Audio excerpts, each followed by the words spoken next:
नमस्ते आचार्य जी। जी नमस्ते जी।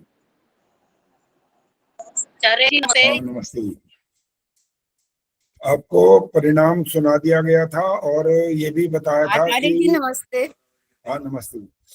ये कि जिनका पुरस्कार होगा केवल उनके अंक आपके पास यहाँ पर मंत्रोदय पर भेजे जाएंगे, बाकियों का सुना दिया था। और जो गलतियां थी उसमें उसके बारे में भी बताया था कि ये अशुद्धियां अगली बार ना हो। जो उस दिन नहीं आए थे वो सुन लो, अशुद्धियां कौन कौन सी हो सकती हैं। लेखन में अगर मात्रा की गलती हुई, बिंदी लगाने की गलती हुई, अनुस्वार की गलती हुई, शब्द छूट जाने की गलती हुई, और कविता अगर लिख रहे हैं तो उसमें आपका सामंजस्य ठीक नहीं है, छंद ठीक नहीं है, इन सब के अंक कटेंगे। कभी कभी तो उत्साह बढ़ाने के लिए हम आपको पुरस्कृत कर देते हैं, लेकिन धीरे धीरे क्या होता है कि जब आगे बढ़ते हैं तो योग्यता बढ़नी चाहिए। ये नहीं है कि योग्यता कुछ भी ना और हम आपका उत्साह बढ़ाते रहे, ऐसा नहीं है। थोड़ा बहुत उत्साह बढ़ाना फर्ज है, वो कर रहे हैं। और आगे गायन में भी बहुत सारी अशुद्धियां गलतियां हुई हैं, रिकॉर्डिंग में गलतियां हुई हैं, शब्दों को किसके तालमेल से बैठाना था वो गलतियां हुई हैं, और आवाज ज्यादा हो गई है और म्यूजिक बिल्कुल सुनाई नहीं दे रहा है, या म्यूजिक ज्यादा सुनाई दे रहा है, आवाज कम है। ये सारी अशुद्धियां उसके अंदर भी। और गीत लेखन में किसी ने मेरा वाला गीत लिख करके भेज दिया, किसी ने कोई और गीत लिख करके भेज दिया। तो जब रचना की बात होती है, कविता या गीत लेखन की बात, तो आपकी स्वरचना होती है, वो स्वरचित भेजना होता है। लिखा हुआ मेरा लिखा हुआ या किसी और का लिखा हुआ नहीं भेज सकते। तो ये सब गलतियां जो हैं अब अगली बार होंगी तो इसके बहुत ज्यादा अंक कटेंगे, और शायद एक ऐसा कुछ हुआ जो बहुत ज्यादा गलत हुआ तो अंक मिलेंगे नहीं, 0 अंक होंगे। अभी आज जरा इम्पोर्टेंट बात हो रही है।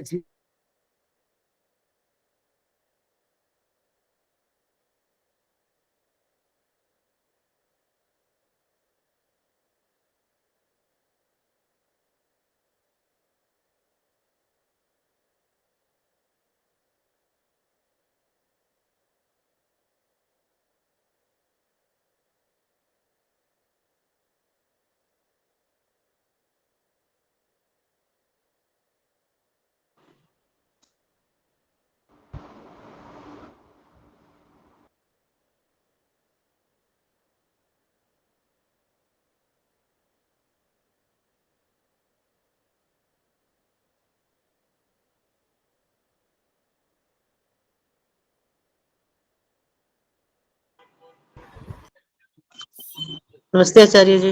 नमस्ते जी। नमस्ते आचार्य हो जी। गया है, इसलिए उसको ठीक करवाने के लिए बुला रखा है, इसलिए उनका फोन आ रहा है तो जवाब देना जरूरी था। नहीं तो बाद में भी बात हो सकती थी, उनका फिर जवाब नहीं आएगा तो पता नहीं शाम तक गाड़ी ठीक नहीं हो पाएगी।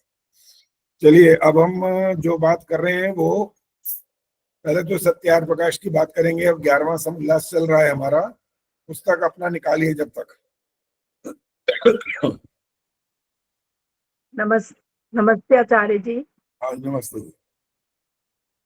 पुस्तक निकालिए और जिसको पता है वो हाथ खड़ा कर दीजिए, कहाँ से पढ़ना है।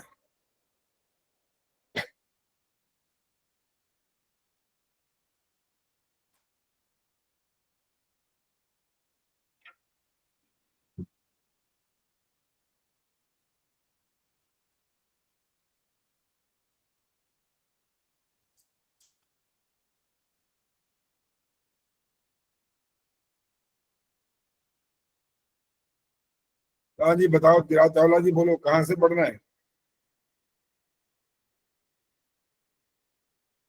ब्रह्म वाक्यम जनार्दना, यहाँ तक खत्म किया था। अब अच्छा इससे आगे पढ़ना है। चलो पढ़ो, आप शुरू करो फिर। ठीक है। आचार्य जी नमस्ते। आज मंत्र रह गया।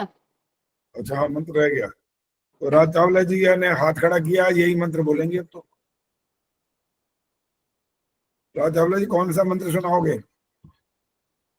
आप बताओ, विश्वानी देवा बोल दूं? ना ना, विश्वानी देवा नहीं चलेगा, ये तो बच्चा भी बोल लेता है।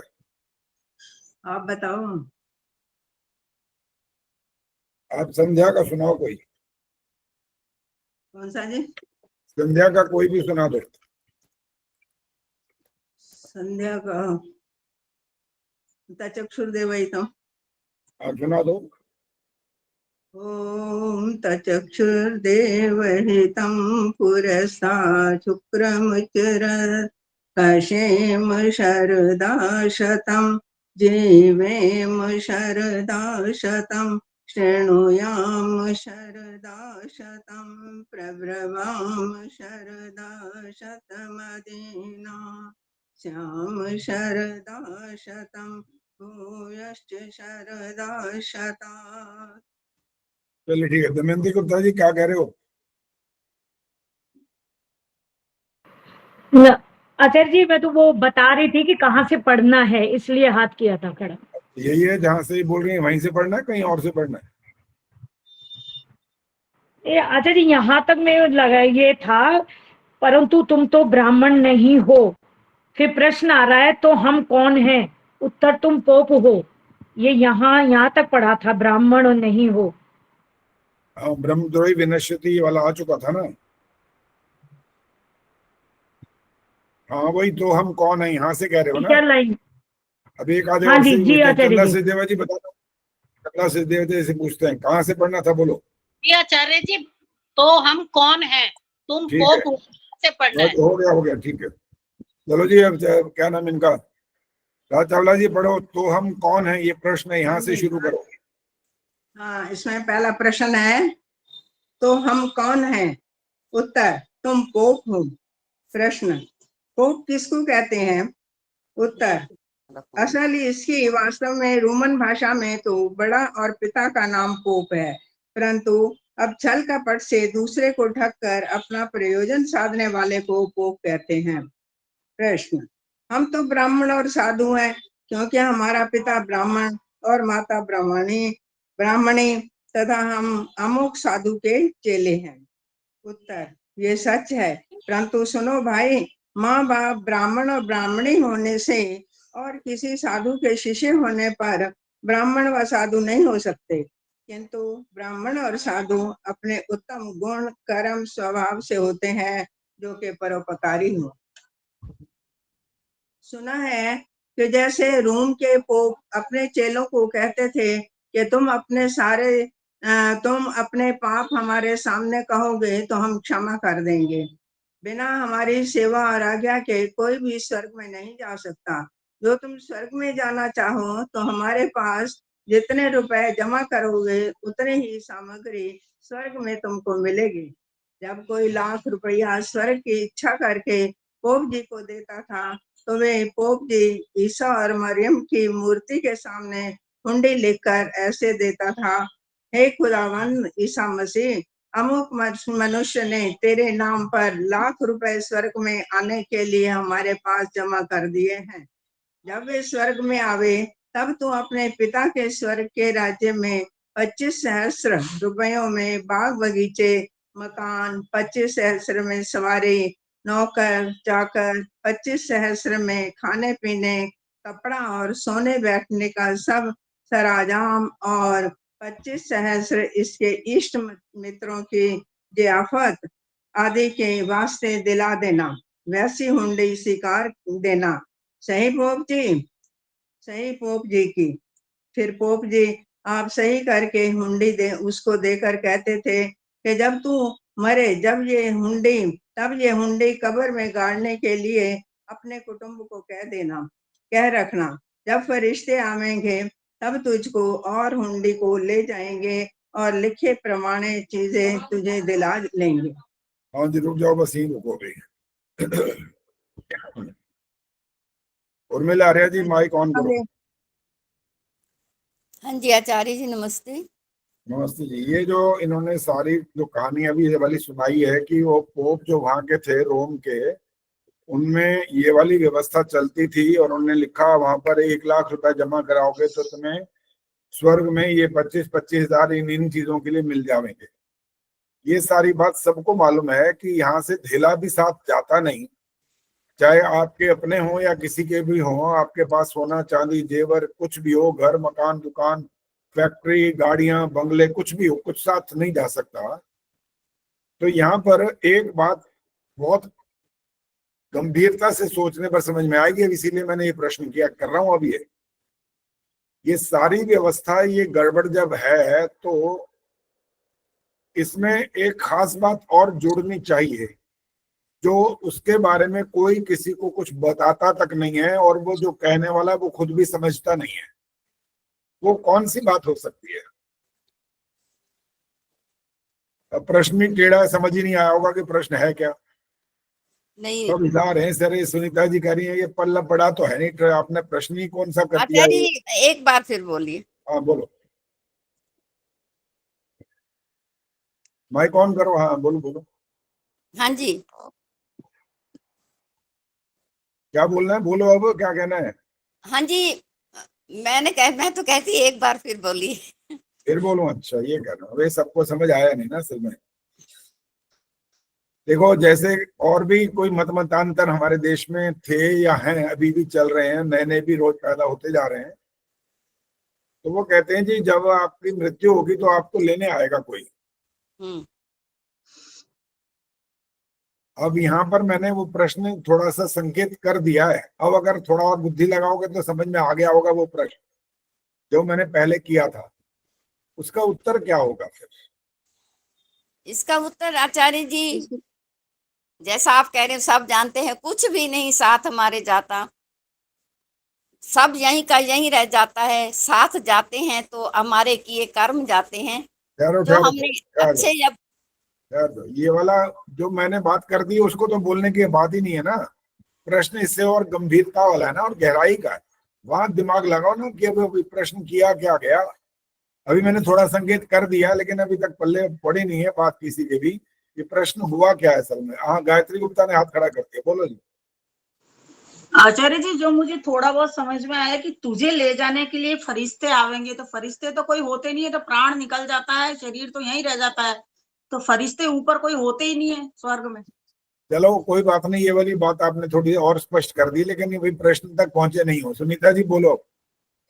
हाँ जी, थोड़ा सा मुझे समझ लगा। जो भी वो पोंगे पंडितों ने ये फैला रखा है, आप गोदान करोगे तो गऊ की पूंछ को पकड़ के वैतरणी नदी पार करा देंगे आप।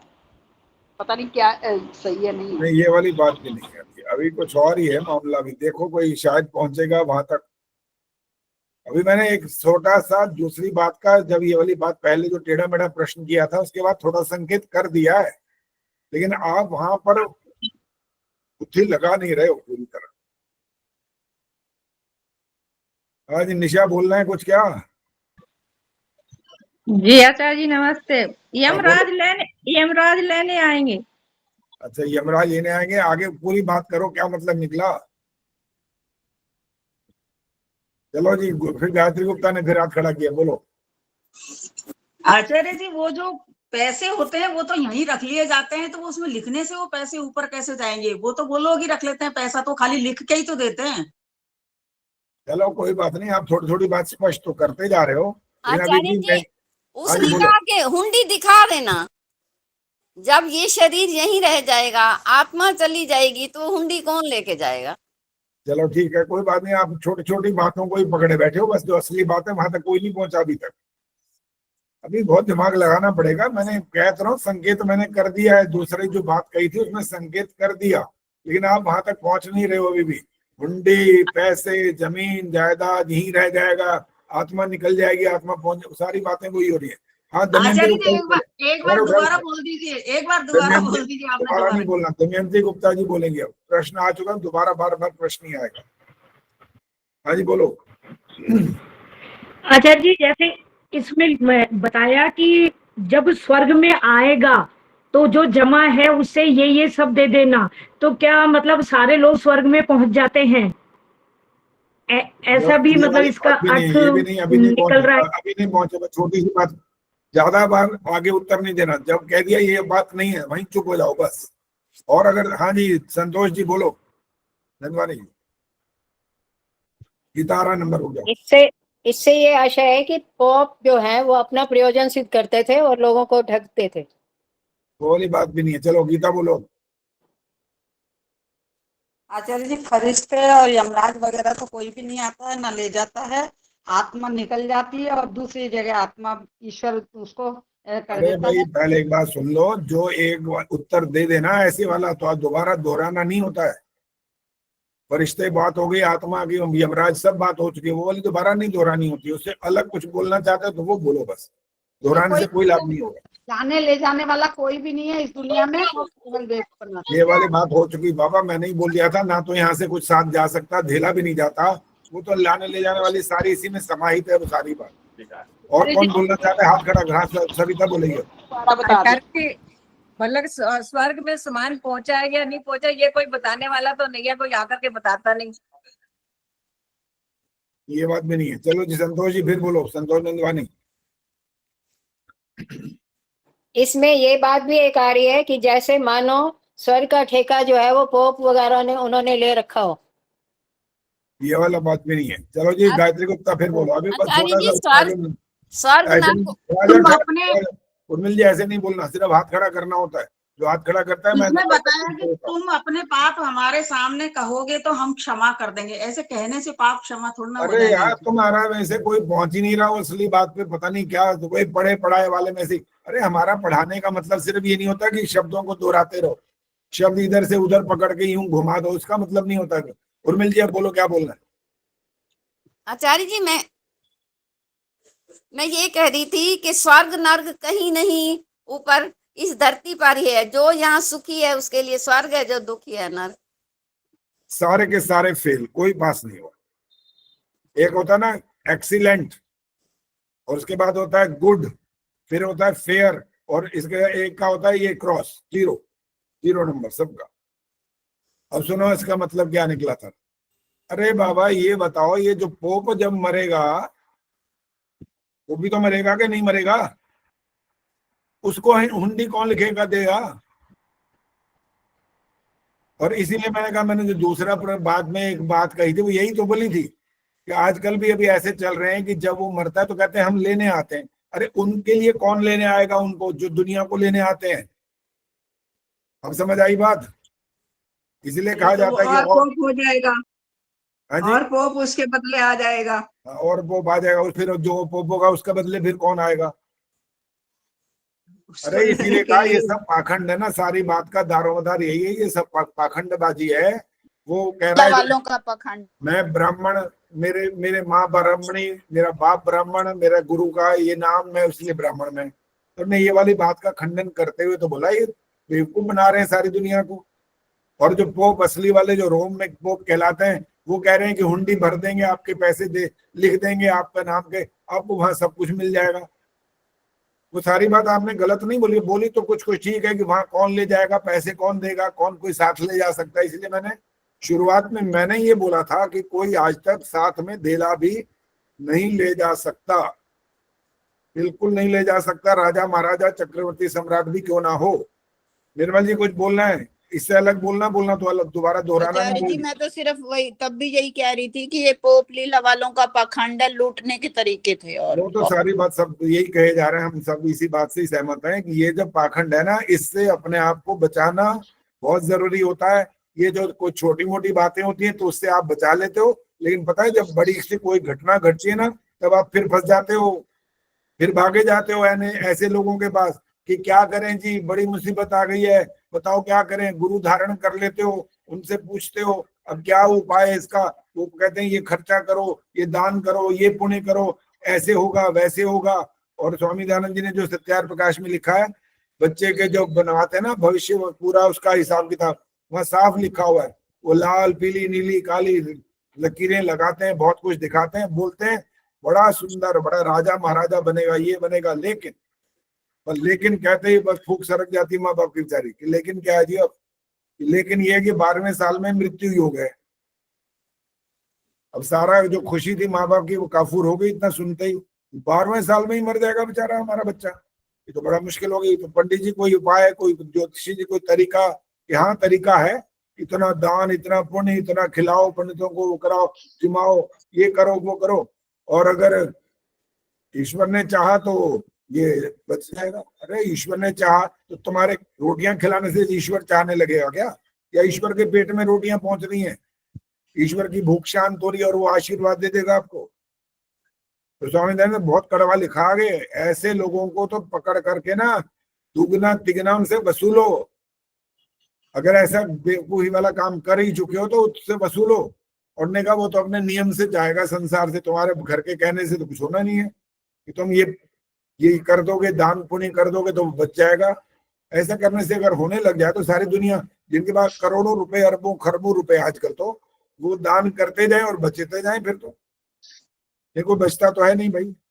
मृत्यु तो अवश्यम भावी होती है, तो निश्चित रूप से सबकी मृत्यु होनी है। जिनको आप भगवान की उपाधि से भी सम्मानित करते हो वो भी गए, वो कहाँ रुके, वो भी चले गए। तो इसलिए जब कोई बात हम पढ़ते हैं तो उसका पीछे की तरफ थोड़ा सा जाओ और उस गहराई को समझना भी जरूरी होता है कि ये पाखंड जो चलता है ना, तो वो उसको दूर करने के लिए हमें क्या क्या इसमें से शिक्षा लेनी है, ग्रहण करना है। हाँ जी, अब आगे सुनीता अरोड़ा जी पढ़ेंगी।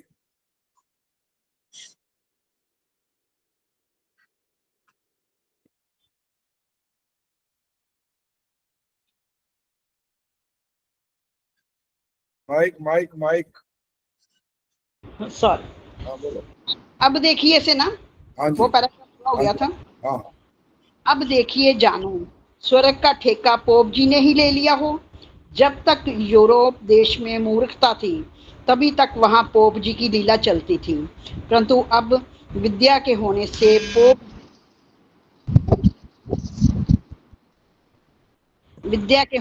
पोप जी की झूठी लीला बहुत नहीं चलती, किंतु निर्मूल भी नहीं हुई। वैसे ही आर्यावर्त देश में भी जानो, पोप जी ने लाखों अवतार लेकर लीला फैलाई हो, अर्थात राजा और प्रजा को विद्या ना पढ़ने देना, अच्छे पुरुषों का संग ना होने देना, रात दिन बहकाने के सिवा दूसरा कुछ भी काम नहीं करना है। परंतु ये बात ध्यान में रखना कि जो छल कपट आदि कुत्सित व्यवहार करते हैं वे ही पोप कहते हैं।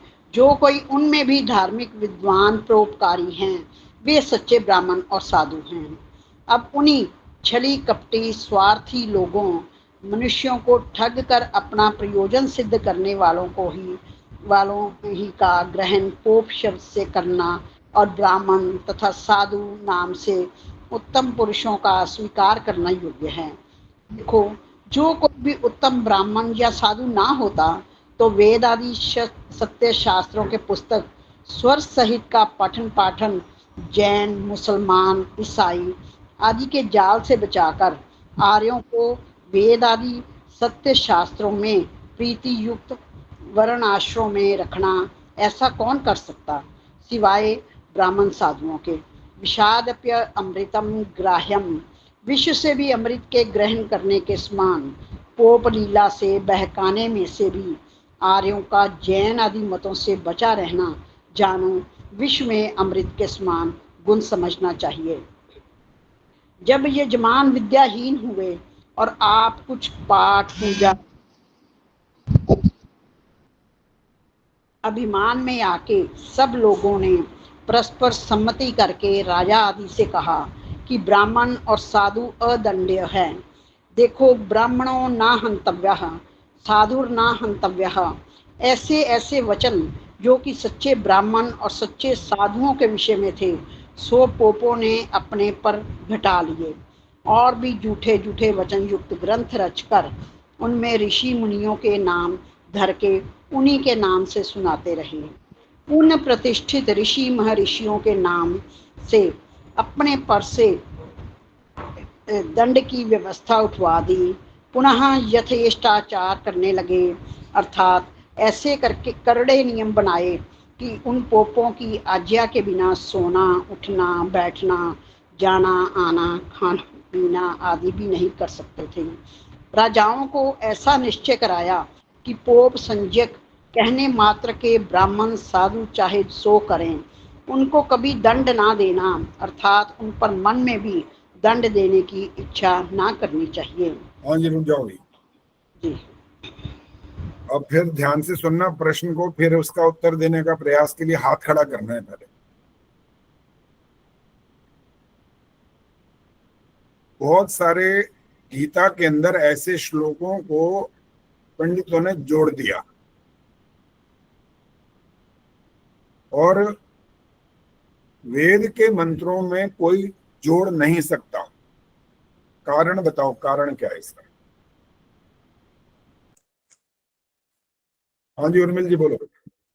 वेद ईश्वरीय ज्ञान है और बाकी इसकी पुस्तकें गीता, रामायण इत्यादि मनुष्यों द्वारा लिखी गई हैं, इसलिए। अभी उत्तर लगभग ठीक है। अभी जो इसमें और गूढ़ बात आनी चाहिए वो नहीं आई है। साधारण उत्तर ठीक है। हाँ जी पद्मा जी बोलो। आचार्य जी सादर नमस्ते। आचार्य जी जो वेद है उसके अंदर उनके चिन्ह भी दिए गए हैं, उदात्त, स्वरित और इस तरह से, और श्लोकों में इस तरह के कोई चिन्ह नहीं है, इसलिए उनमें कोई बदलाव नहीं हो सकता, उनका अपना एक अलग ही पाठ होता है। अब थोड़ा सा उसमें चलो और बढ़ोतरी हो गई है, अभी भी वहां नहीं पहुंचे। आचार्य जी आप बताऊं, वेद स्वतः प्रमाण है, इसलिए। स्वतः प्रमाण का मतलब?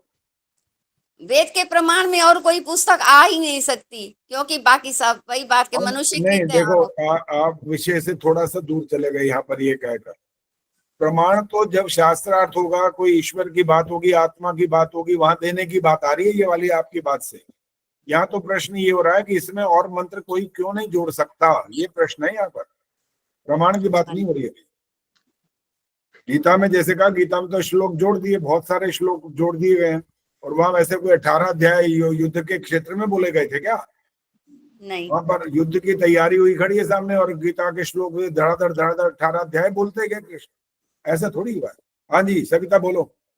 आचार्य जी वेद ईश्वर कृत है। ये बात तो इन्होंने कह दी, दोबारा वही हुआ है, थोड़ा सा शब्द बदला है बस। प्रवीण सेठिया जी बोलो। ऐसे बिना पूछे नहीं बोलना जी, हाथ खड़ा करना है बस। हाँ जी मैं बता रही हूँ। हाँ बोलो। हाँ ये वेद जैसे अपन म्यूजिक में मतलब करते हैं स्वर लय ताल, तो उसकी वैसे रहनी चाहिए। इसी तरह वेदों के जितने मंत्र हैं वो सारे उसी श्रुतियों के हिसाब से या लय ताल के हिसाब से बने हुए हैं, उसमें कुछ फिट नहीं कर सकते। तो मनुष्य में ये योग्यता नहीं है कि वो स्वर और ताल बना सके? कितने गाने बने इंग्लिश में, संस्कृत में, हिंदी में, पंजाबी में, और जो हमारा साउथ है सारा भरा पड़ा है, कितने ही गाने बन चुके हैं, स्वर ताल के साथ ही तो है सब कुछ। जब वो बन सकते हैं तो इसमें क्या आपत्ति है, फिर क्यों नहीं बन सकता ये भी? हाथ खड़ा करना है, बोलना नहीं है। अभी कौन हाथ खड़ा बोल रहे थे? सुमन जी बोलो, क्या बोलना है? आचार्य जी जो वेद मंत्र है ना उसको कई तरीके से पढ़ा जाता है, तो अलग अलग तरीकों से पढ़े होने के कारण उसमें मिलावट करना मुश्किल हो जाती है। चलो थोड़ा सा और बढ़ोतरी हो गई है, ठीक है ये बात भी। हाँ जी सुशीला जी बोलो। आचार्य जी वेदों में तो ईश्वर का ज्ञान है कि सृष्टि कैसे बनी, मनुष्यों को किस तरह जीवन यापन करना चाहिए, प्रलय कैसे होती है, इस तरह का ज्ञान है। और बाकी जो ग्रंथ हैं गीता, रामायण, भागवत, इनमें इतिहास है। गीता में इतिहास है? हाँ जी उसमें भी महाभारत के बारे में बता रखा है और ज्ञान दे रखा है कृष्ण जी ने अर्जुन को। गीता में ये नहीं बताया कि आत्मा अमर होती है, अजर होती है, और ये क्या होता है वो क्या, ये इतिहास थोड़ी होता है, ये तो विज्ञान है, ज्ञान है ये तो। हाँ जी फिर हाँ जी और कोई है? बहादुर। आचार्य जी मैं भी कुछ बोलना चाह रही थी। खैर हाथ खड़ा करना होता भाई, बोलना नहीं होता। बोलना जो बोलेगा अपने आप, मैं बोलने नहीं दूंगा। फिर सिर्फ हाथ खड़ा कर सकते हो आप। पहले इंदिरा आहूजा फिर गार्गी गुप्ता बोलेंगे। इंदिरा जी बोलो। आचार्य जी ये श्रुति परंपरा से, जब से वेद लिखे गए तब से श्रुति परंपरा क्योंकि चलती है, तो वो बोले जाते रहे हैं, तो वो हमेशा मतलब सदियों से ही ऐसे ही याद होते गए, इसलिए इसमें कोई परिवर्तन नहीं हो पाया। तालियां बजा दूं? या अगर ठीक है तो आप बजा दीजिए। हम बहुत बढ़िया। खैर वैसे आपने शब्दों का जैसा प्रयोग किया वो ठीक है। हर एक व्यक्ति के जो वाक्य रचना होती है अपनी अलग होती है। इसमें ये होता है कि जैसे गीता के श्लोक हैं, वो गीता के श्लोक कोई ब्रह्मांड में जब सृष्टि बनी थी क्या उस समय के थोड़ी है वो, तो किसी ने रचना की है, उसकी रचना में और कुछ जोड़ा जा सकता है, जुड़ गया, लोगों ने जोड़ दिया।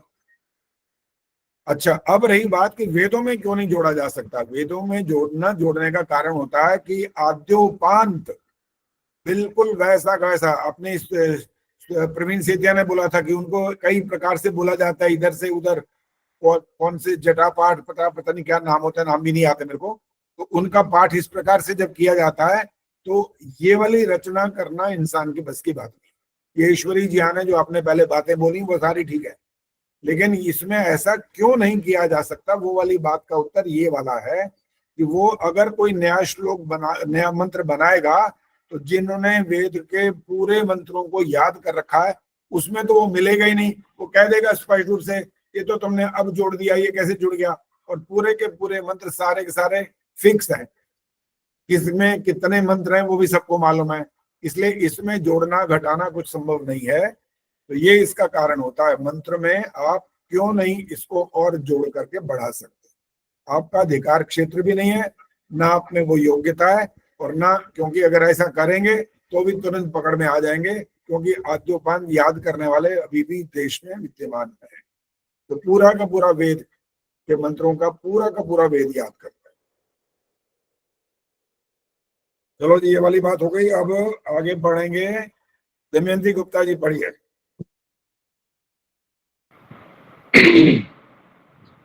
जब ऐसी मूर्खता हुई तब जैसी पोपों की इच्छा हुई वैसा करने लगे, अर्थात इस बिगाड़ के मूल महाभारत युद्ध से पूर्व 1 सहस्त्र वर्ष से प्रवृत्त हुए थे, क्योंकि उस समय में ऋषि मुनि भी थे, तथापि कुछ आलस्य, प्रमाद, ईर्ष्या, द्वेष के अंकुर उगे थे। वे बढ़ते बढ़ते वृक्ष हो गए। जब सच्चा उपदेश ना रहा तब आर्यावर्त में अविद्या फैलकर आपस में लड़ने लगे, क्योंकि उपदेशोपदेशत्वात् तत्सिद्धि। अरे रुक जाओ, आवाज आ गई है तो रुक जा करो ना, धड़ाधड़ चलते मत रहो आगे। अब हाथ खड़ा करना है भाई, बोलना नहीं है। तो पुष्पलता दिखाई दे रही, इनसे पूछते हैं। पुष्पलता हाथ खड़ा, माइक ऑन करो। हाँ जी। इन्होंने बोला महाभारत युद्ध से पूर्व 1 सहस्त्र वर्ष पूर्व ये तैयारी शुरू हो चुकी थी लड़ाई भड़ाई की। कितना समय हो गया मतलब इसका? जी 5000 वर्ष। उत्तर गलत हो गया, अब दोबारा नहीं बोलना। पद्मा जी बोलो। 6000 वर्ष लगभग, क्योंकि 1000 तो पहले और महाभारत के। हाँ जी, जब 1000 और पूर्व चले गए तो 5000 कुछ वर्ष तो अभी हो चुके हैं, इसलिए 6000 लगभग करेंगे, कोई बात नहीं, आपत्ति नहीं है, ठीक है ये बात। उस समय से आलस्य, प्रमाद, ईर्ष्या और द्वेष के अंकुर बढ़ना शुरू हुए। और जब महाभारत हुआ तो फिर तो पक्का हो ही गया कि इतना बड़ा युद्ध हो रहा है तो किस कारण हो रहा है? स्वार्थ के कारण हो रहा है, अविद्या के कारण, द्वेष के कारण, अनेक और शब्द जोड़े जा सकते हैं, इन सब के कारण वो परिणाम आए। लेकिन हमारे देश में ही एक ऐसा धर्म या जिसको मत कहना चाहिए वो भी है, और वो ये कहते हैं कि पूरी सृष्टि 5000 वर्ष तक की है। कौन है वो? हाथ खड़ा करना है, कौन कहते हैं?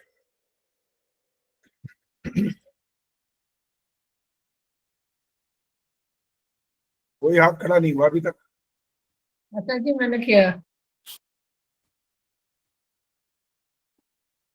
इंदिरा डांगरी जी बोलिए। आचार्य जी ये ब्रह्म कुमारी में कहते हैं। हाँ ठीक है, उत्तर बस इतना ही उत्तर चाहिए बस। नहीं आचार्य जी, वो तो 2500 बोलते हैं। अरे नहीं, 5000 लिखा पड़े, लिखते हैं श्री कृष्ण आ रहे हैं, ऐसा भी लिखते हैं वो, श्री कृष्ण आ रहे हैं। अरे भाई, अगर मान लो किसी को इतने शुभ कर्म करने पर मोक्ष मिल गया हो, किसी को पता तो लगता नहीं कि मिला कि नहीं मिला, लेकिन वो तो ऐसा बाकायदा वाक्य लिख रहे हैं, या तो लिखे अनुमान है कि वो आ रहे हैं या आएंगे, वो तो बाकायदा लिख रहे हैं श्री कृष्ण आ रहे हैं। जैसे उनको फोन कर दिया गया हो, बता दिया गया हो कृष्ण जी द्वारा, मैं आ रहा हूँ, चिंता मत करो मैं आ रहा हूँ। तो जो बात प्रामाणिक नहीं होती है उसको अनुमान के आधार पर बोलने में थोड़ा थोड़ा मान्यता मिल जाती है। लेकिन ऐसा नहीं होता कि बिल्कुल ऐसा लिख दो। 5000 साल मैंने पढ़ा उनका, 5000 वर्ष की ये पूरी सृष्टि का काल होता है। अब इनसे ये कितने प्रमाण हमारे सामने मिल गए, वैज्ञानिकों ने बता दिए, कितने पुराने तो पेड़ भी मिल गए। बताओ, कलकत्ता में भी एक पेड़ मैंने देखा हुआ है, वो इतना लंबा चौड़ा उसका घेरा सा बना रखा है, उसकी जड़ें हैं सारी की सारी, वो इतना लंबा चौड़ा, इतना घना, जैसे पता नहीं कितने सारे जो मकान हो, 2000 पता नहीं कितना होगा एरिया, पता नहीं मेरे को, लेकिन वो इतना बड़ा तो वो ही है। वो ही कहते हैं लाख वर्ष पुराना, तो वही है। तो ये तो इस प्रकार की अज्ञान की बातें जब चलती है ना, तो हमारे जो सिद्धांतों को नहीं जानते वो ऐसे लोगों के चक्कर में फंस जाते हैं। और एक है शिवानी, जो इनकी आजकल बोला करती हैं, बड़ी मीठी आवाज में बोलती हैं, बड़ी अच्छी अच्छी बातें भी बोलती हैं, लेकिन उनका एक सिद्धांत सुन लो, पता लग जाएगा कि इनका चावल के एक दाने को देखने पर ये निर्णय कर लेना चाहिए कि इनका ज्ञान विज्ञान कैसा है। मैंने उनकी किताबें पढ़ी भी हैं और ये सुना भी है कहीं। क्या कहते हैं वो, जो जैसा बीज होता है ना, वही का वही तो आगे वृक्ष बनता है। अब जो मैंने छोटा सा आपको एक ये वाली बात बता दी है, अब मैंने कहा कि इनकी आगे वाली बात गलत है सारी, अब वो आगे वाली बात आपको बतानी क्या गलत हो सकती है, सोचिए। ये वाली बात ठीक है जो बोल चुका हूं, ये ठीक है, ये वाली गलत नहीं कही है मैंने।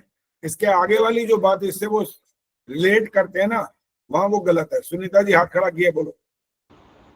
वो परमात्मा को अंश और परमात्मा और जीवात्मा को अंश और अंशी मान लेते हैं। जीवात्मा जो है वो परमात्मा। ठीक है, ये वाली बात। और जो अभी जो मैंने जो बात कही है उससे इसका संबंध नहीं जुड़ा अभी। ये वाला वाक्य ठीक है, गलत नहीं है। वो वाली जो बात को और गहराई से सोचोगे उसका क्या मतलब निकलेगा।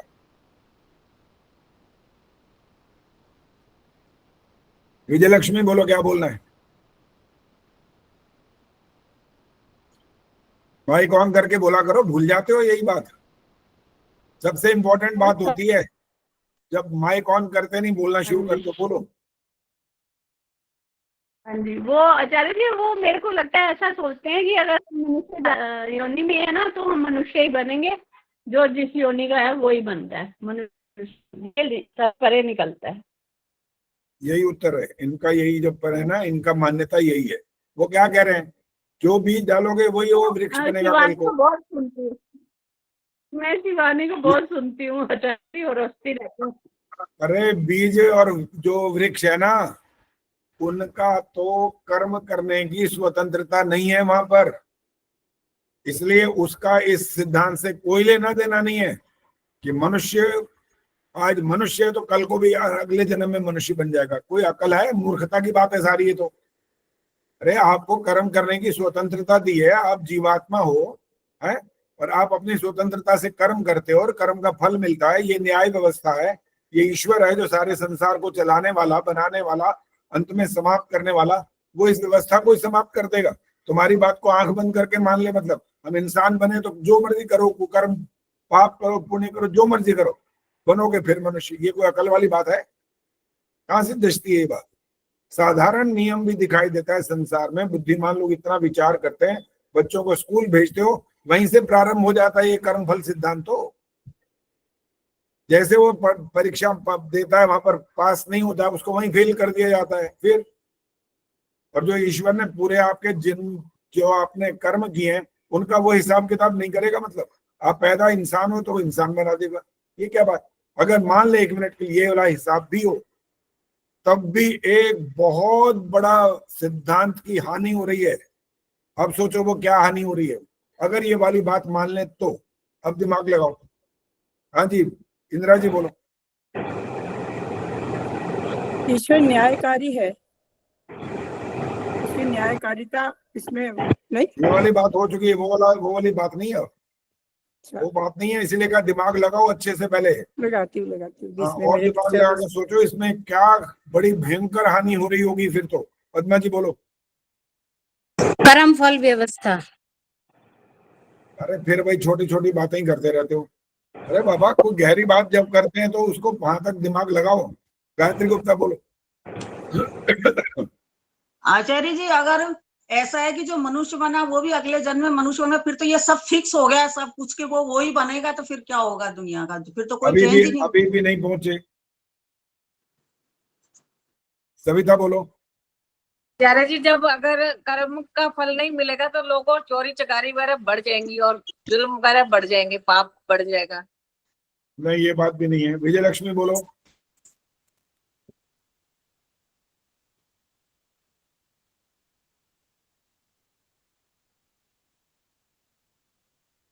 विजय लक्ष्मी जी बोलो, माइक ऑन नहीं करते हो आप, पता नहीं करते क्या हो, समझ नहीं आ रही।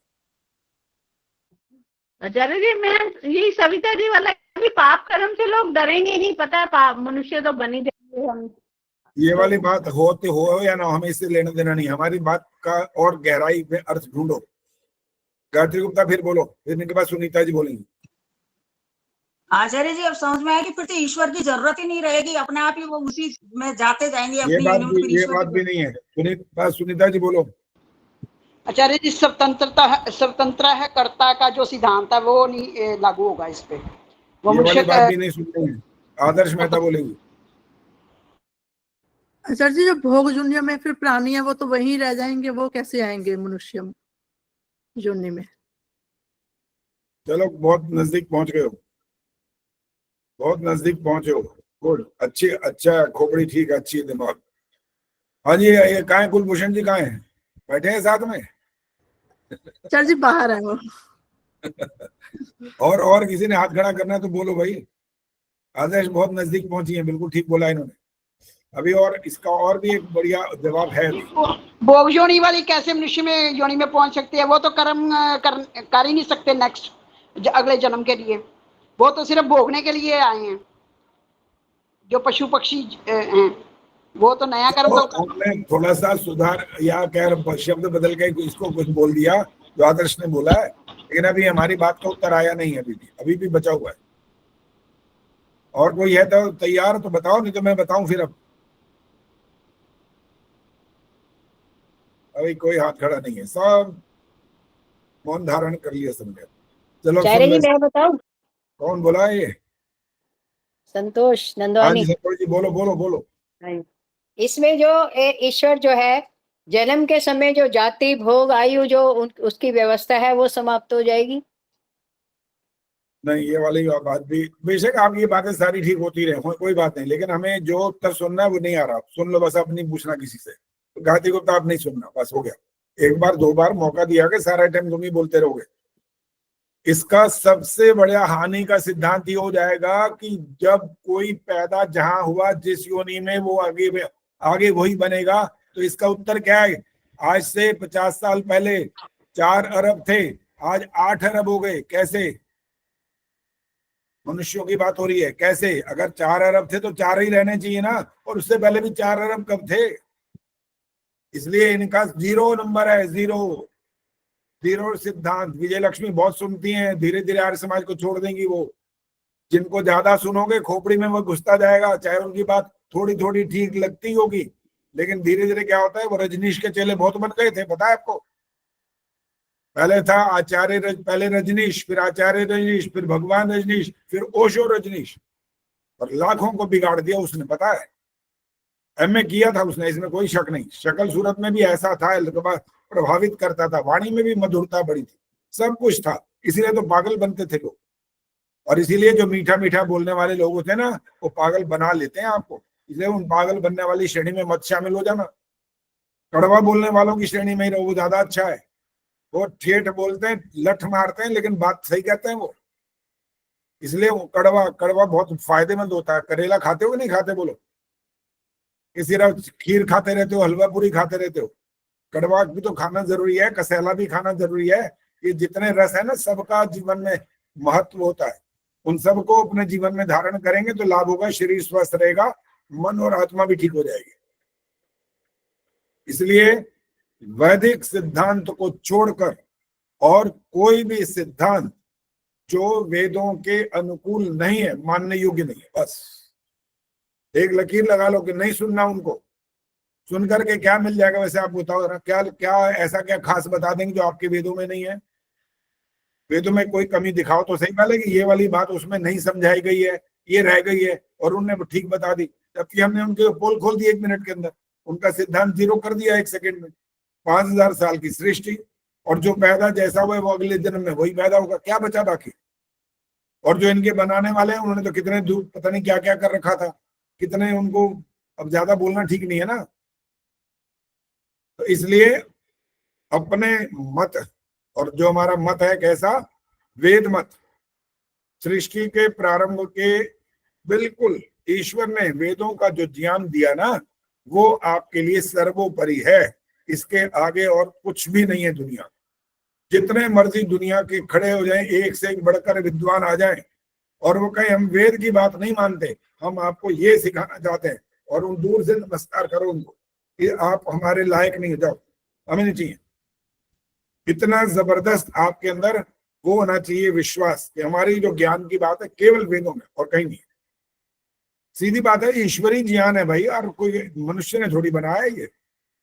इसलिए उसको छोड़कर कहाँ हम दिमाग खराब कर रहे हैं अपना कि इसकी बात सुने उसकी बात सुने। ये जो मतांतर बिल्कुल भी नहीं। इसमें कैसी मिठाई है सुन लो, ये वो मिठाई है जिसमें जहर मिला हुआ है, तो खा के देख लो फिर। जहर जल्दी काम कर देगा, मिठाई अपना काम नहीं करेगी। जहर छोटा सा इतना सा होता ना, वो भी मार डालता है, और इतनी बड़ी मिठाई में इतना सा जहर जीवन समाप्त कर देगा। इसलिए उसकी तरफ बढ़ना मूर्खता है, बुद्धिमानी नहीं है। और मुझे ऐसे ऐसे बहुत सारे लोगों के नाम पता है जो आर्य समाज से जुड़े, वेदों की तरफ आए, लेकिन अपने वो 3 ऐषणाएं थी ना, और तीनों ऐषणाओं के कारण पागल हो गए, चले गए, छोड़ दिया हमने आर्य समाज। लोकेशणा के लिए भी मर मिटे, वित्तेषणा भी, पुत्रेषणा, सब सारी ऐषणा। पुत्रेषणा माने शिष्येषणा, शिष्य, वो भी शिष्य चाहिए, धन भी खूब चाहिए, और मान सम्मान भी खूब चाहिए। इसलिए आर्य समाज को तिलांजलि और अपना नया मत पर आके खड़े हुए। तो ऐसे लोग जो होते हैं ना, वो, उनके लिए क्या बोलना चाहिए? दोगलापन होता है उनके अंदर। अवसर तो मेरे को भी बहुत मिला था, मेरे को भी बहुत कुछ कहा गया। मैं तो भी विद्यालय में था, भी मेरे को कुछ वर्ष हुए थे काम करते हुए, मेरे को भी ऑफर दे दिया उन्होंने, कहने कि आप वहां जाओ, इस देश में हम आपको भेजेंगे, आपको इतना जैसे गद्दी संभालनी ना, वही संभालनी है आपने भी। चुपचाप बैठे तमाशा, आशीर्वाद देते रहना, बस तुम्हारा कल्याण हो। और कल्याण होना शुरू हो ही जाएगा लोगों का, वो तो काम तो करेंगे, घर तो नहीं बैठेंगे आखिर। भाई इस कल्याण के चक्कर में दुनिया काम तो खुद करती है और समझ ही लेती है उसका आशीर्वाद से कल्याण हो गया। अरे आशीर्वाद से सिर्फ कल्याण होने लग जाए तो पढ़ने की क्या जरूरत, बिजनेस करने की क्या जरूरत, फिर कुछ भी करने की जरूरत नहीं है ना। आशीर्वाद लेते जाओ, कल्याण होता जाएगा। इसलिए अपने अपने मतांतर जो दुनिया में फैले हुए ना, जिन्होंने फैला रखे हैं, ये सारी बोल उनकी खोली जा रही है, और उसकी तरफ बिल्कुल भी आंख उठा करके नहीं देखना। अपने ज्ञान को, जो वैदिक ज्ञान है, उस तक आपको और परिपक्व होना चाहिए। ये आपको यहाँ सिखाया जा रहा है। हाँ जी, अब कौन पढ़ेगा भाई? हाथ खड़ा करो, चलो हाथ ही खड़ा करवा दो। आचार्य जी, अंजलि आर्या भी ये रास्ता छोड़ के दूसरे रास्ते पर चली गई। हाँ, उन्होंने भी वो, अभी हमारे रामदेव जी कई बार ऐसा कर देते हैं, वो भी वहां पर जल चढ़ा रहे हैं, कहीं मूर्ति पूजा जैसा होता है वैसे वो भी कर देते हैं। किसी ने कहा वो तो बिजनेसमैन है, उनकी क्या बात है, उनको तो ये करना पड़ता है। लेकिन अंजलि तो बिजनेसमैन नहीं थी ना, अंजलि तो प्रचारक थी, उसको क्या जरूरत पड़ गई थी ये सब करने की। और हमारे अपना कौन है, अपना सुधांशु जी नहीं, जिन्होंने और ऐसे पूजा करी थी, बकायदा बैठे गुरु के पास, अखिलेश्वर जी, वो भी बैठे थे ऐसे। नहीं क्या पता नहीं समझ में आती, इतना बढ़िया अच्छे विद्वान, हमारे साथ तो उनके साथ बहुत मित्रता, कितने कार्यों में इकट्ठे हम होते रहे। और शुरू में उन्होंने मेरे से सीखा, कुछ कहा, कुछ मेरे को बताओ सिखाओ। भजन गाते थे, हारमोनियम बजाते थे कैसियो के लिए, फिर मैंने उनको कहा था, तो कहा रिकॉर्डिंग करके भी थोड़ा, ऐसी जब बात हुई तो सारा काम हुआ उनके साथ। तो हमको बहुत सावधान रहना पड़ता है इस क्षेत्र में बचाने के लिए अपने आप, और इसके लिए कठिन परिश्रम करना पड़ता है। ये आसान नहीं होता है। ये ऐसे जो जाल है, दुनिया जो जाल बुनती रहती है ना, इससे अपने आप को बचाने में कठोर श्रम करना पड़ेगा, और ऐसा स्वाध्याय करना पड़ेगा, ऐसा सत्संग करना पड़ेगा, वेदों का स्वाध्याय करना पड़ेगा, जिससे आपका कुछ लाभ होगा। अभी रुकिए, फिर फोन आ रहा है। बढ़िया, चलो जी। अब एक वाली बात, ये तो आज इतना तक बढ़ेंगे और आगे नहीं बढ़ रहे हैं। कहाँ तक खत्म हुआ है बताओ जरा। हाँ, ये उपदेशो यहाँ से था, अब ये अगली बार अब यहाँ से बढ़ा जाएगा। ठीक है जी। आचार्य जी मैं एक बात पूछना चाह रही थी, मैंने बड़ी देर से हाथ खड़ा। क्या कह रहे हो जी? बोलो, दोबारा बोलो। मैंने एक बात पूछना चाह रही थी, बड़ी देर से हाथ खड़ा किया हुआ है, मैंने कहा मैं इसलिए बोली। बोलो बोलो बोलो, कोई बात। हाँ, जैसे अखिलेश्वर जी की बात मैंने भी सुनी थी। जैसे अब हम लोग भी हैं, साधारण जन है, हम किसी के यहाँ जाते हैं जहाँ पर इसी तरह की पूजा होती है, देखो सब आर्य समाज को, तो वहां हम क्या करें? हमारे लिए बड़ा संकट खड़ा होता है कि हम हाथ जोड़े या माथा टेके, क्या करें? मतलब ये हमारे लिए भी बड़ी समस्या है। नहीं, हाथ तो नहीं क्या जोड़ना, मतलब हाथ नहीं जोड़ना। जाना है तो वो आपकी मित्रता के लिए ठीक है, हाथ नहीं जोड़ना। मतलब मित्रता के लिए हम जाएं और जाके मतलब वहाँ बैठ जाए, मतलब बैठ जाओ और थोड़ी देर में चले भी जाओ। सुनो, नहीं, बातें बड़ी बनाते हैं ना आचार्य जी, बड़ी बातें। बात तो सुन लो पूरी है। वो आपने अपनी बात बता दी, हमारे पास उत्तर लंबा होता है, प्रश्न छोटा होता है। जाओ, अपनी मित्रता इस प्रकार से थोड़ी बहुत निभानी पड़ती है, कोई बात नहीं, लेकिन थोड़ी देर के बाद ये नहीं कि उनका जगराता है तो रात भर बैठे रहो। नो, आ जाओ थोड़ी देर बाद। क्षमा, हमें माफी चाहते हैं, हमारा जरा ऐसा है, हमारी स्वास्थ्य ऐसा बन रहा है, हमारा नियम ऐसा है। बस अपना बात कह के वापिस आ जाओ। वहां बैठे नहीं रहना, बैठे रहोगे तो संस्कार बैठना शुरू हो जाएंगे। सोचो, फिर बचना बहुत मुश्किल है, वो आसान नहीं होता। फिर आत्मा पर जो देखते हो सुनते हो उसका संस्कार पड़ता है, और उससे कोई माइकालाल बचा नहीं सकता आपको। और अगर जाना आवश्यक ना हो तो मत जाओ, और अगर जाना आवश्यक हो तो जाओ, और फिर थोड़ी देर में नमस्ते करके वापस आ जाओ। बस इतना निभा लो, यही बहुत है, इससे ज्यादा नहीं। आचार्य जी, या फिर अंत में जाओ, जब उनका खत्म होने वाला है, अंत में पहुंचो और हाथ जोड़े समाप्ति आओ। हाथ किसको जोड़ो? जिन्होंने आमंत्रित किया उनसे मिलो और वापस उनको जोड़ो। बस वो जो बना रखी है इतनी सारी मूर्तियां, ऐसा तो कुछ नहीं, उनको हाथ नहीं जोड़ना कभी। मैंने आज तक कभी हाथ नहीं जोड़ा ऐसे, कभी भी। जितने आचार्य जी मैंने भी नहीं जोड़ा। एक दो जगह पर ऐसा हुआ कि यज्ञ की आरती हो रही है, वो कहते हैं आरती करो, मैंने कहा नहीं, हो गया यज्ञ, आहुति लगा दी, बस। ये नहीं कहा कि इस जगह पे मुझे जरूर करना है, नहीं, जो कुछ कहेगा उसका उत्तर देंगे हम। ठीक है जी। गार्गी गुप्ता जी, मैं हाथ खड़ा किया, बोलो क्या कहना है। सबको मौका मिलना चाहिए, बीच में बोलना नहीं है अभी। आचार्य, आपकी बात होने वाली उर्मिलारी जी, आपने जो मेरे को लिखा था व्यक्तिगत, उसका उत्तर देने वाला। बोलो जी, कहाँ है गार्गी गुप्ता? आचार्य जी मेरे को नंबर बता देते, मैं परसों ज्वाइन नहीं करा था, मेरी तबीयत ठीक नहीं थी तो इसलिए। नंबर ढूंढूं, आपके नंबर कहाँ है? हाँ जी, तुम लोग तंग बहुत करते हो वैसे। आचार्य जी मैं तो फर्स्ट टाइम ही ऐसा हुआ मेरे साथ। अच्छा ठीक है, क्या लिखा था आपने? गाना गाया था, वो किया था? कविता ऋषि गार्गी गुप्ता, सांत्वना में है नाम मेरा आचार्य जी। फिर नंबर क्यों दिए? 24 नंबर है आपके। आचार्य जी मेरे भी बता दीजिए, मैंने भी परसों ज्वाइन नहीं कर पाई थी। गलती भी कोई बता देते। गायत्री गुप्ता, इनका भी सांत्वना में ही आचार्य जी। आपका भी सांत्वना 24 है भाई। सांत्वना के सबके 24 है ना, सीधी सी बात है इसमें। कितने में से है आचार्य जी? कितने में से है? कितने में से हैं? 30 में से 30 जी। तो 50 में से होते हैं ना तो फेल हो जाते हैं। सुन लो, वही सोच रहे मैं 24 नंबर लेके सांत्वना में। इतने दयालु नहीं है आचार्य जी कि 50 में से 24 नंबर देंगे और सांत्वना भी दे देंगे, कभी नहीं देंगे। हमें तो टॉपर चाहिए, टॉपर हर चीज में, ऊपर से आने में बिल्कुल 30, 29, 28, 27 ऐसे चाहिए। मैं भी कह रही थी, मेरे से भी पहली बार गलती हुई है। वो कोई बात नहीं, गलतियों से ही आदमी सीखता है। चलो जी, कुलभूषण जी बोलो। आचार्य जी, जो से अभी ये आखिरी पैराग्राफ पढ़ा गया ना, हाँ। उसमें जो से मेरे पास सत्यार्थ प्रकाश है, उसमें लिखा है उगे थे और वे बढ़ते बढ़ते वृद्ध हो गए। वृक्ष नहीं है, वृद्ध हो गए लिखा हुआ है। दोबारा वाक्य पढ़ना है, वाक्य दोबारा पढ़ो। लिखा है, बाकी कोई मत बोलो भाई, ये ध्यान रखा करो, जब जिनको कहा जाए सिर्फ वो बात किया करें, बाकी मत बोले। बोलिए जी। क्योंकि उस समय में ऋषि मुनि भी थे तथापि कुछ कुछ आलस्य, प्रमाद, ईर्ष्या, द्वेष के अंकुर उगे थे, वे बढ़ते बढ़ते वृद्ध हो गए।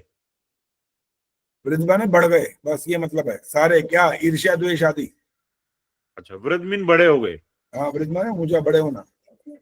ये इंसानों के लिए नहीं कहा गया, ऋषि मुनियों के लिए नहीं कहा वो वृद्ध हो गए, ये उनके लिए कहा गया जो दोष हैं, दोषों की बात की गई है। ये वृद्ध है या वृक्ष है ऐसे करके, क्योंकि आदर्श मुझे बोलकर गई है कि जिन्होंने पहले ये पैराग्राफ पढ़ा है उन्होंने वृक्ष बोला, इसको वृक्ष बोला है।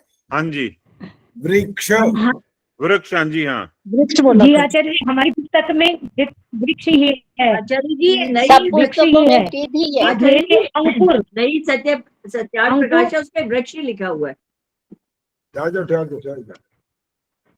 आचार्य जी परोपकारणी वाली है हमारे पास, वृक्ष दिया हुआ है।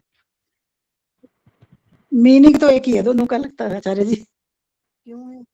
ये 2014 का संस्करण है।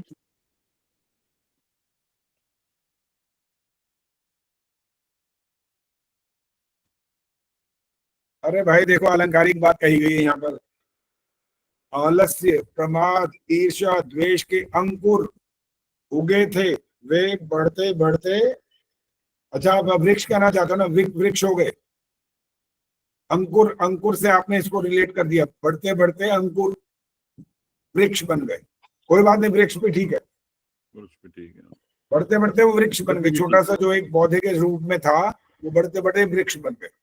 और अगर वृद्ध बोलेंगे तो उसका अर्थ भी लगाया जा सकता है, उसका भी कोई ये नहीं कह सकते कि वो बिल्कुल गलत हो गया। वृद्ध भी बाद में लिखा गया, किसी के यहाँ वृक्ष लिखा गया, कोई बात नहीं। चलिए, अब उर्मिला आर्या जी ने मेरे को एक रिक्वेस्ट की थी कि ये जो आजकल ये एक सप्ताह जो चल रहा है, इसमें भगवान शिव के उस मंत्र को, महामृत्युंजय मंत्र जो है, इसके बारे में लोग अलग अलग बातें करते रहते हैं और पता नहीं क्या क्या अर्थ समझाते हैं। तो इसमें हमारे को भ्रम में नहीं पड़ना चाहिए, ठीक से इसका अर्थ समझ लेना चाहिए। तो उसके अर्थ के बारे में कर रहे हैं। और पहले तो मंत्र यही सुनाएंगी उर्मिला आर्या जी, सुनाइए।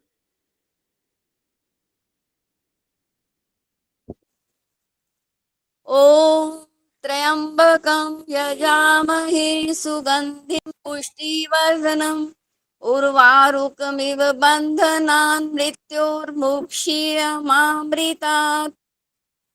दो गलतियां हो गई हैं, पता है आपको? कौन सी? पुष्टिवर्धनम। अब ऐसे बोलने में तो पुष्टिवर्धनम ठीक है, जब गाया तो पुष्टिवर्धनम हो गया।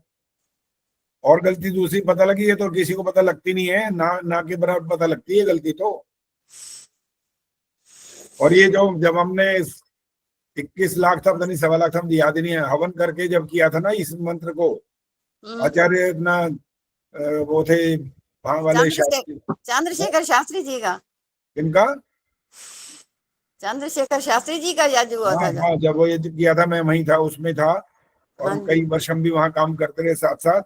तो इस मंत्र का पाठ जो लोग करते थे वो 90% अशुद्ध पाठ करते थे। और किसी को शुद्ध करना आता है तो हाथ खड़ा करो पहले। बंधनात्। सुमन जी, बोलना नहीं होता, पहली बात। बंधनात् आपने गलत बोला है, बल्कि और बिना पूछे बोलना नहीं है, इसलिए मैं बार बार कहता हूँ हाथ खड़ा किया करो। हाँ जी, संतोष नंदवानी जी, सिर्फ वो वाला शब्द बताना जहां पर मैं जिसका संकेत कर रहा हूँ, थोड़ा सा वो वाला शब्द, बाकी नहीं सुनना मेरे को। बंधनान मृत्यु और मोक्षीय बोलते हैं, जबकि मुक्षीय है। बस, वेरी गुड, तालियां बजा दी मैंने आपके लिए, बिल्कुल ठीक आचार्य है। जी, मैंने भी मुक्षीय बोला, इस बात को तो मैं सबका नोट करती हूँ। वो रिकॉर्डिंग हो रही है, एक बार ध्यान से सुन लेना, हो सकता है मैंने गलत सुना हो। वो मुक्षी होता है, मोक्षी नहीं होता। अधिकांश लोग मोक्षी बोलते हैं, वो समझते हैं मोक्ष का शब्द उनको दिमाग में आ जाता है, वो मोक्षी समझ लेते हैं, इसलिए। चलिए, अब बाकी बात नहीं करनी, सुनना ध्यान से। अब इसका जो अर्थ है वो सुना रहे हैं। त्र्यंबकम, यहीं से सारी बात, घटना जो है यहाँ से बिगड़ती है। इसका अर्थ होता है 3 आंखों वाले। और 3 आंखों वाले के लिए उन्होंने शक्ल बना रखी है उनकी। इसकी रामधारी जी, किसकी शक्ल बनाई हुई है 3 आंखों वाले?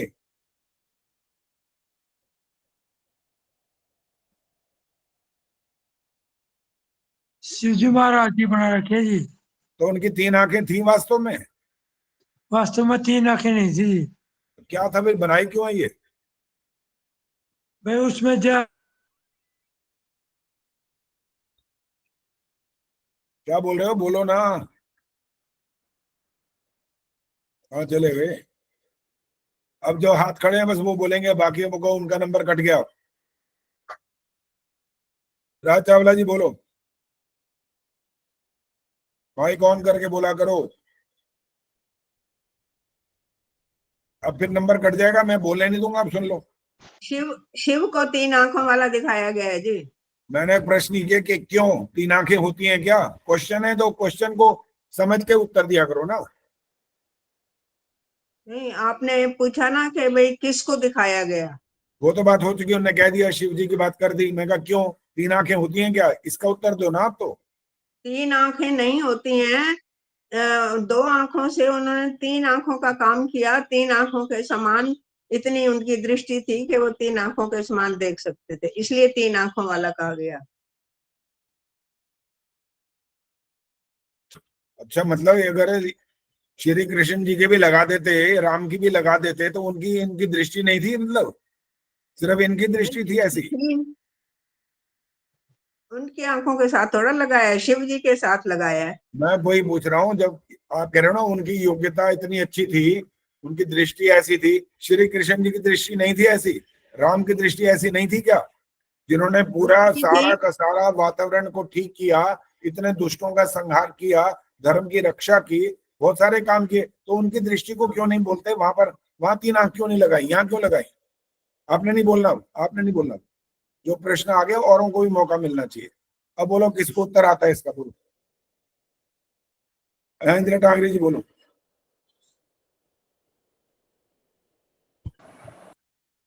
जी, परमात्मा तीनों कालों में वर्तमान रहता है, इसलिए भी उनको बोलते हैं। और उनको हमारे वर्तमान का भी, हमारे पास्ट का भी ख्याल होता है। और आत्मा जब आदेश देती है मन को, एक मिनट रुक जाओ, उससे हमारे रुक जाओ ना, आगे वाक्य नहीं बोलना होता, रुक जाओ। सुनते ही आवाज आई तो चुप हो जाओ। पहले बताइए परमात्मा है? आप तो परमात्मा की शुरुआत कर रहे हो। नहीं, आपने बात तो परमात्मा की से शुरू की है। मैं जब इनके बारे में पूछ रहा हूँ तो परमात्मा की व्याख्या क्यों किया? नहीं, वो तो एक मनुष्य की बनाई है और उसके 3 आंखें दिखाई है, किसी मनुष्य की। मैं ये पूछ रहा हूँ, आपने परमात्मा का तीनों लोकों का 3 कालों का जानने वाली बात क्यों बोली है, ये पूछ रहा हूँ, किस लिए? आपने त्र्यंबकम का जो शब्द है उसके मैंने नहीं है, मैंने कहा कि शिव जी की तीसरी आंख क्यों लगी, ये उत्तर देना था डायरेक्ट। वो वहां पर परमात्मा की बात क्यों आई है?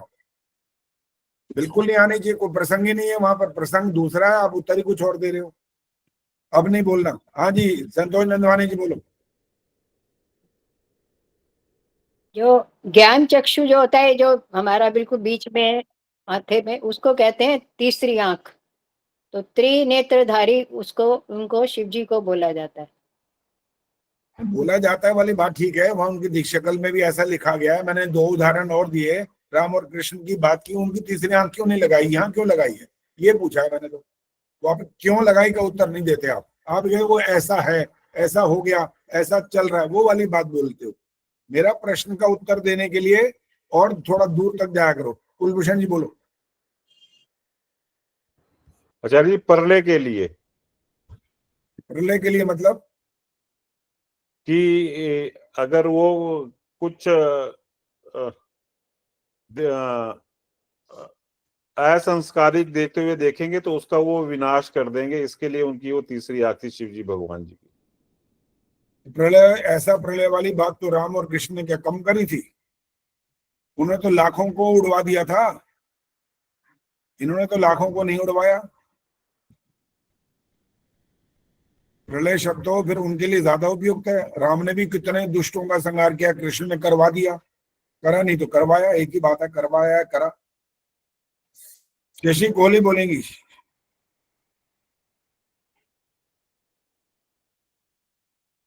माइक ऑन करके बोला करो भाई, और दिखाई शक्ल नहीं दिखाई दे रही है, नहीं लगता क्या बोल रहे हो, ठीक से बैठो। मैंने भी यही आंसर देना था, उत्तर देना था कि उनकी तीसरी आंख जो थी ज्ञान चक्षु था, और मुझे नहीं मालूम उसके ऊपर। तो ये तो इतनी बात तो पहले ही वो बोल चुके हैं, इनका ज्ञान चक्षु के कारण ये वाली बात थी, और त्रिनेत्र ऐसा उनको बोला गया, उनकी शक्ल के साथ बना दिया गया। जैसे रावण के भी 10 सिर बना दिए गए थे, रावण के 10 सिर थोड़ी होते हैं, लेकिन वहां पर कारण था ना उसका, जो उन्होंने 10 सिर दिखा रखे थे। और कारण ये भाई विजय लक्ष्मी ऐसे नहीं करना, बिना पूछे बोलना मना है यहाँ पर। रावण के 10 सिर का कारण था 4 वेद 6 शास्त्र उसका ज्ञाता था, और उन्होंने 10 सिर लगाए। इतना बुद्धिमान था कि सब उनको ये सब ज्ञान उनके पास मौजूद था। चंदा सचदेवा जी बोलो, क्या बोलना है? कल्याण स्वरूप होने के कारण परमात्मा का एक नाम शिव भी है, इसीलिए उनको त्रिनेत्र कहते हैं, कल्याण स्वरूप। नहीं, त्रिनेत्र से यहाँ पर कोई संबंध नहीं जुड़ा इस बात का। ईश्वर का नाम शिव और ऐसा उनके त्रिनेत्र वाली बात आ गई, ये कोई संबंध नहीं है। सविता बोलो। आचार्य जी उनका रुद्र रूप होने के कारण। रुद्र रूप बाकी औरों का नहीं था, राम का नहीं था, कृष्ण का नहीं था। कृष्ण जी ने तो मुक्के से मार दिया था अपने मामा को, कंस को। वो रुद्र रूप नहीं था, प्यार करने गए थे उनको।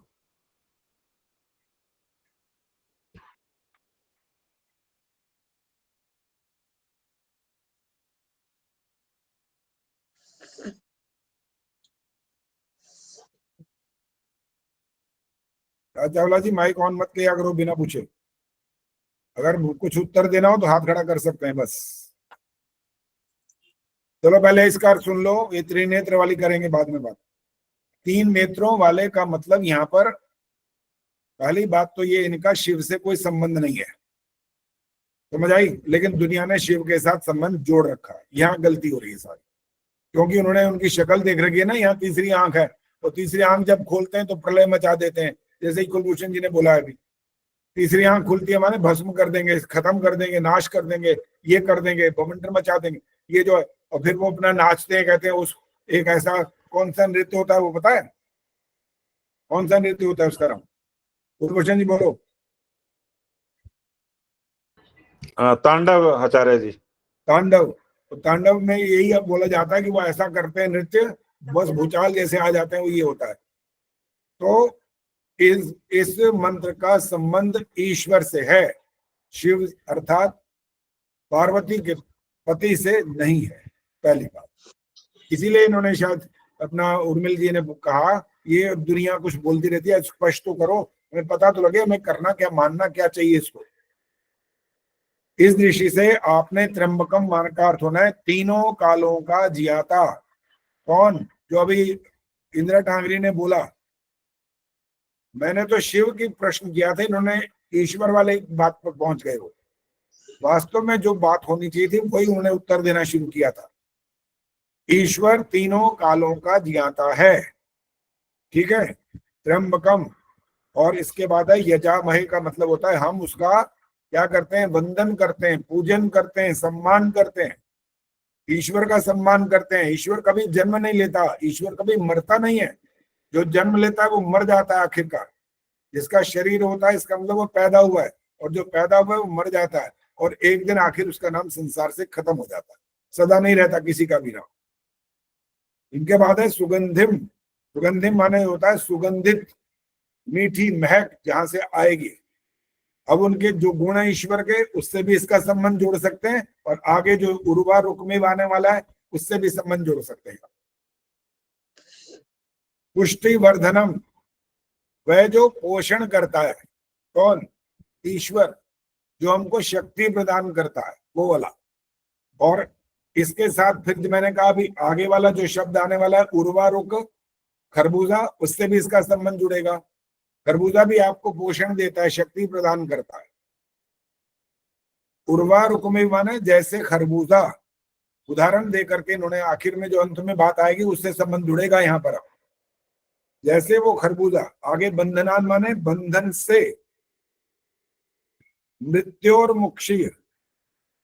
अब वो खरबूजे का उदाहरण जो हमारे सामने आता है वो आप सबने सुन भी रखा और प्रत्यक्ष किसी ने देखा भी होगा।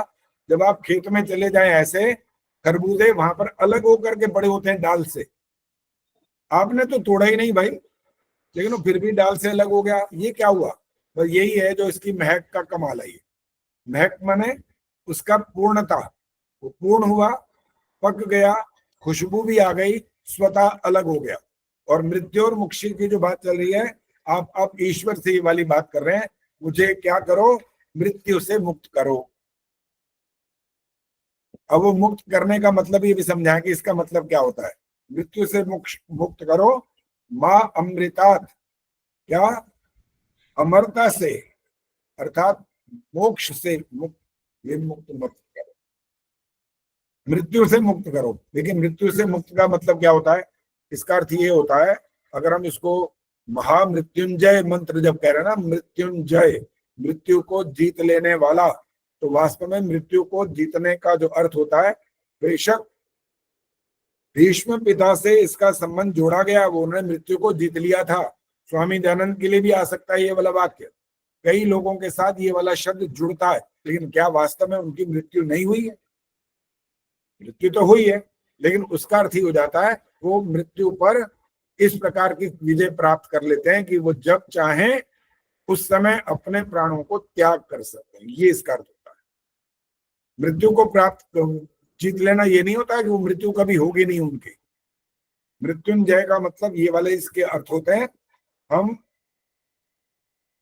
मृत्यु और मुक्ति जब बात करेंगे, मृत्यु से हमको छुड़ाएं ईश्वर, कैसे छुड़ाएं? अब उसको समझना चाहिए, जैसे खरबूजा पक कर अपने आप दाल से अलग होता है, इस प्रकार से हम भी पूरी तरह से पक कर, अर्थात जीवेम शरदा शतम और अंत में शरदा शतात वाला जो वाक्य आता है, उस तक आप पहुंच जाएं। इसका मतलब आप पक गए, आपके जीवन में सुगंधी आ गई, आप इतने परिपक्व हो गए, आप में बहुत गुणों का संचार आपने कर लिया। इस प्रकार से आप संसार से जाएं तो आप मृत्यु को छोड़कर अमरत्व को एक तरह से प्राप्त कर सकते हैं, ये इसका अर्थ होता है। कोई प्रश्न करना है तो करिए। हाँ जी, आप बोलो, जिसको बोलना है कुछ पूछो। आचार्य जी, इसका एक और सेकंड पार्ट भी है ना, तो इसको भी एक्सप्लेन करना। क्या इसका मुझे एक्चुअली तो कई जगह मैंने 4 वो लाइनें पढ़ते हैं, 2 ये और 2 पुष्टि वर्धनम पति वेदनम वाली भी है ना, 2 लाइनें नीचे और इस मंत्र के, मेरे को उसको नहीं भी पता वो मैं कहाँ पर आना, मेरे सामने इस समय वो बता देंगे, देख लेंगे, पढ़ लेंगे, बता देंगे। वो मंत्र मुझे नहीं आता। ठीक है। एक्चुअली उस दिन विमलेश जी ने वो 4 लाइनें पढ़ी थी, हमारे समाज में आई ना। ठीक है, हाँ, और अब वो कर लें, वो भी बताएंगे आपको, वैसी बात नहीं। हाँ जी, और कुछ पूछना है किसी ने? पद्मा विद्यार्थी ने हाथ खड़ा किया, बोलिए। आचार्य जी, मैंने पहले हाथ खड़ा किया था, तो मुझे मौका नहीं मिला। ये जैसे गायत्री परिवार है, गायत्री परिवार भी वो कहते हैं कि हम आर्य समाजी से ही वो रिलेट करते हैं, तो हम उनके साथ वहां पर बैठे या उनकी आचार विचार को देखें, सुने, क्या करें? इसके बारे में मार्गदर्शन कर दीजिए। आचार्य जी, ये जो बात चल रही है, पहले इसके लिए मैं आपसे एक बात करना चाहती हूँ, ये दूसरा विषय ले रही हैं। अच्छा, कई लोग कहते हैं सबकी सुख शांति की कामना करते हुए, मैंने किसी और से भी ये प्रश्न किया था, वो कहते हैं इसमें सुख शांति की कामना कहाँ से आई? ये तो जीवन जीने का एक तरीका बताया है, हम इस जीवन को कैसे जिए। पर लोग जहाँ मुश्किल देखी किसी की, त्र्यंबकम का पाठ करो, और वैसे कहेंगे सुख शांति के कामना के लिए आओ हम इसका पाठ करें। मेरे मन में इस तरह की कई बातें थी, मेरा मन नहीं मानता था। मैंने कहा आचार्य जी से इसका उत्तर लेना है, इसलिए मैंने आपको प्रश्न डाला था कि ठीक है, छोटी सी बात, सुख शांति के लिए तो ओम देव शांति है। फिर आपने हर बात के लिए शांति की कामना कर दी वहां, तो सिर्फ केवल ये नहीं कहा कि मेरे परिवार में ही सिर्फ हो सब कुछ, वो तो फिर स्वार्थ हो जाएगा। आपने तो पूरा द्युलोक कह दिया, पृथ्वी लोक कह दिया, सारे सब लोकों में आपने शांति की कामना की है भाई, वो सबसे बड़ी शांति की कामना है। और अगर छोटी मोटी प्रार्थना करना चाहते हो तो शांति करण में से मंत्र उठा लो, वो सारी शांति की कामना है वहां पर। हाँ जी, पहले आप वंदना शर्मा बोलेंगे, ज्यादा नहीं बोलना जी, थोड़ा थोड़ा मौका दो, समय समाप्त होने वाला, मैं बंद कर दूंगा। वंदना जी बोलो। जी आचार्य जी, ये जैसे गायत्री परिवार है, वो भी अपनी ये मान्यताएं वो देता है, तो हमें उसमें जो है उनके आचार विचारों को सुनना चाहिए, उनको मानना चाहिए, उसके बारे में हो मार्गदर्शन। गया, छोटा सा प्रश्न करो। उत्तर ये है कि जो गायत्री की उन्होंने प्रतिमा बना रखी है वो गलत है। गायत्री की कोई प्रतिमा नहीं होती है, और अगर वे ऐसा करोगे, वहां बिठाएंगे, वहां पर आपको कहेंगे इनका ध्यान करो, तो फिर आप अज्ञानता की तरफ बढ़ोगे और क्या करोगे? आपको क्या हमारे वैदिक हमारे जो सिद्धांत हैं, हमारा जो ये जो योग के 8 अंग हैं, वहां पर ध्यान की बात बताई तो गई है कि ध्यान करो, किसका करो, कैसे करो, कब करो, क्यों करो, क्या फायदा होगा और ध्यान से होता क्या है, बहुत सारी बातें होती हैं। एक दिन इसके बारे में भी विश्लेषण करेंगे, अच्छी तरह लंबी चौड़ी बात कर लेंगे।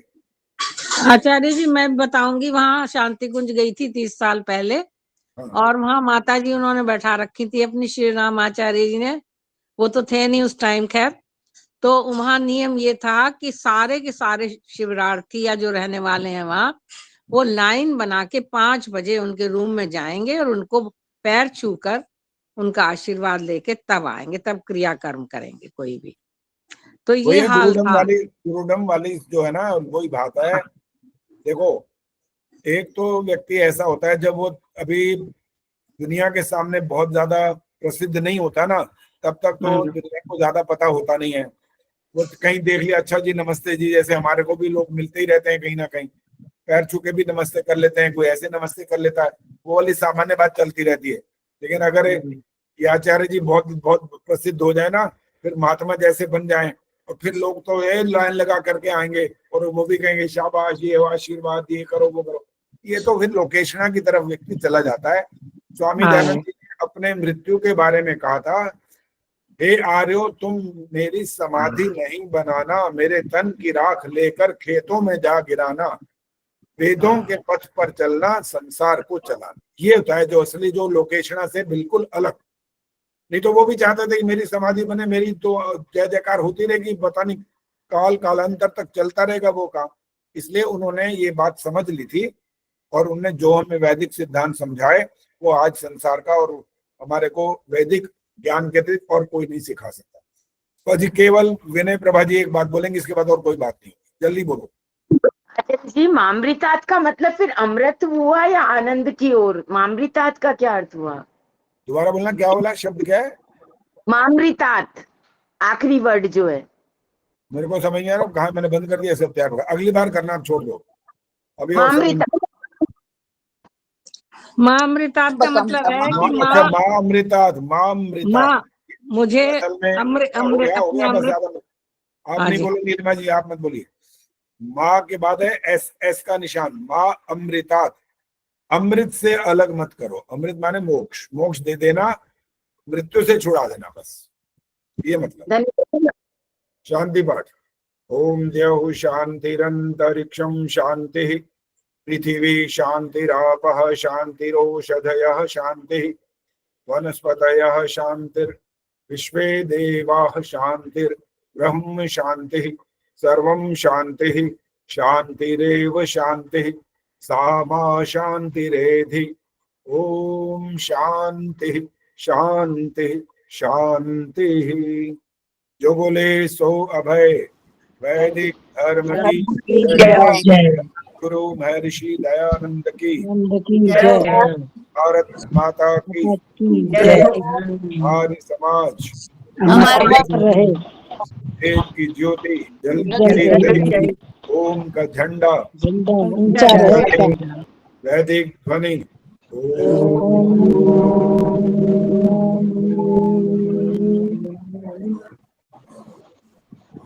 वैदिक अभिवादन सभी को सभी बहन भाइयों को नमस्ते जी।